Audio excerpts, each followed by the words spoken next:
Halo teman-teman, di video ini kita akan belajar gimana cara pakai Google EDK untuk bikin AI agent dengan cepat dan simple.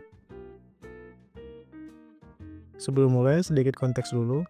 Google EDK atau Agent Development Kit adalah framework open source dari Google yang membantu kita untuk membangun AI agent dengan lebih mudah, cepat, dan terstruktur. Kenapa pakai Google EDK? Karena di Google EDK ini sudah ada built-in tools dan workflow yang siap dipakai untuk bikin agent. Tapi kita juga pastinya bisa create ke custom tool ya. Kemudian yang pasti integrasinya udah cukup baik dan kuat dengan ekosistem Google dan Gemini model. Dan yang paling menarik adalah sebenarnya Google EDK ini walaupun dibikin oleh Google, tapi dia tuh model agnostik. Jadi kamu tetap bisa pakai model lain seperti OpenAI, Anthropic, dan lainnya. Dan kemudian EDK bisa integrasi dengan ekosistem framework agent lainnya, seperti LangChain ataupun QAI. Jadi benar-benar fleksibel banget. Dan sejauh yang sudah saya explore, EDK ini bantu kita fokus ke logic agentnya sendiri. Jadi nggak ribet untuk setup teknisnya. Untuk tutorial ini kita akan pakai Gemini dulu karena gratis, mudah dipakai dan sudah cukup powerful ya untuk bikin AI agent. Di video ini kita akan step by step menginstal Google EDK, setup environment di lokal, buat agent sederhana pakai EDK, dan yang terakhir kita coba testing agent langsung dari terminal dan juga web UI-nya. Dan kita akan develop langsung di VS Code supaya gampang diikuti. Step pertama kita ke VS Code dan bikin folder baru. Di sini bikinnya lewat terminal dan saya namakan foldernya AI Agent EDK. Kemudian saya masuk ke folder tersebut dan create local environment menggunakan UV dengan nama venv dan saya set ke Python 3,12. Dan selanjutnya jangan lupa untuk deactivate environment yang baru dibikin. Next kita install Google EDK dengan uv pip install Google EDK. Setelah berhasil, kita mulai create agent dengan perintah edk create untuk memulai project agent yang baru. Dalam contoh ini saya namain projectnya personal assistant. Dan nanti akan ada beberapa pertanyaan seperti jenis model yang mau dipakai. Dalam hal ini kita pilih yang pertama untuk model Gemini 2,5 Flash. Tapi kalau mau pakai model lain, kalian bisa pilih opsi yang nomor 2. Kemudian untuk backend service provider, kita pilih yang nomor 1 Google AI. Dan setelah itu kalian akan diminta untuk memasukkan API key. Untuk mendapatkannya secara gratis, pergi ke Google AI Studio, create get API key di pojok kiri bawah, kemudian create API key di pojok kanan atas, lalu berikan nama API key, pilih Cloud Project. Kalau yang belum punya Google Cloud Project, kalian bisa pilih create project, berikan nama project kalian dan klik create project. Setelah itu klik create key. Lalu kita copy API key-nya, balik ke terminal di VS Code dan paste, kemudian enter. Dan setelah itu kita bisa lihat ada beberapa file yang sudah di auto generate oleh EDK.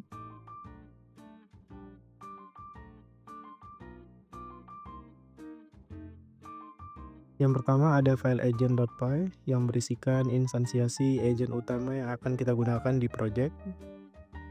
Di sini kita mengimport agent dari EDK. Ini adalah kelas utama untuk membuat AI agent.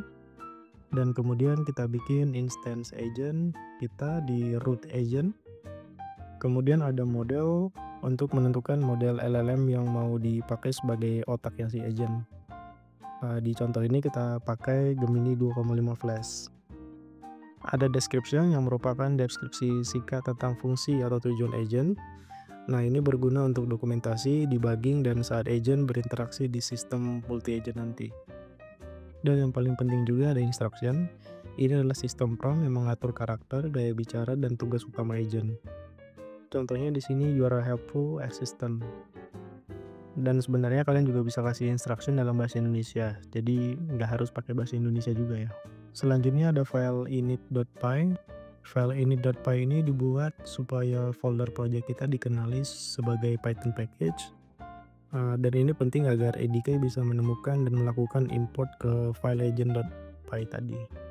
Dan isi utamanya biasanya seperti ini saja, from .import agent. Artinya Python akan mengambil modul agent, yaitu file agent.py dari folder yang sama. Dengan ini ADK bisa men-load dan menginitialize agent yang kita definisikan di agent.py. Tapi walaupun isinya sedikit atau bahkan kosong, keberadaan ini.py ini sangat penting karena tanpa file ini, folder tersebut tidak dianggap sebagai package oleh Python. Dan file yang terakhir ada file.env yang berisikan konfigurasi yang sifatnya privat dan khusus untuk environment kita, contohnya API keys.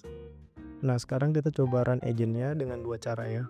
Yang pertama kita coba lewat terminal dulu menggunakan perintah adk run dan yang diikuti dengan nama project.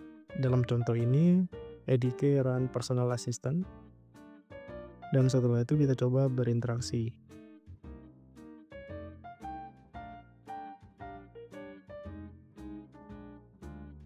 Untuk keluar kalian bisa ketik quit saja. Selanjutnya kita cobain tes agentnya pakai web yang merupakan built-in tool dari ADK yang menurut saya sangat membantu dalam mendevelop AI agent. Di terminal tuliskan perintah ADK web, kemudian copy akses localhost ini dan paste di browser kalian. Dan di sini kita akan mendapatkan sebuah UI untuk nyobain agent yang sudah kita bikin tadi. Dan kita bisa coba berinteraksi langsung dengan agentnya. Di UI ini atau di web ini sebenarnya banyak sekali fitur-fitur yang bisa kita pakai untuk men-trace dan evaluasi agent yang kita bikin. Dan ini nanti saya akan bahas di video-video selanjutnya. Semoga informasinya bermanfaat. Terima kasih.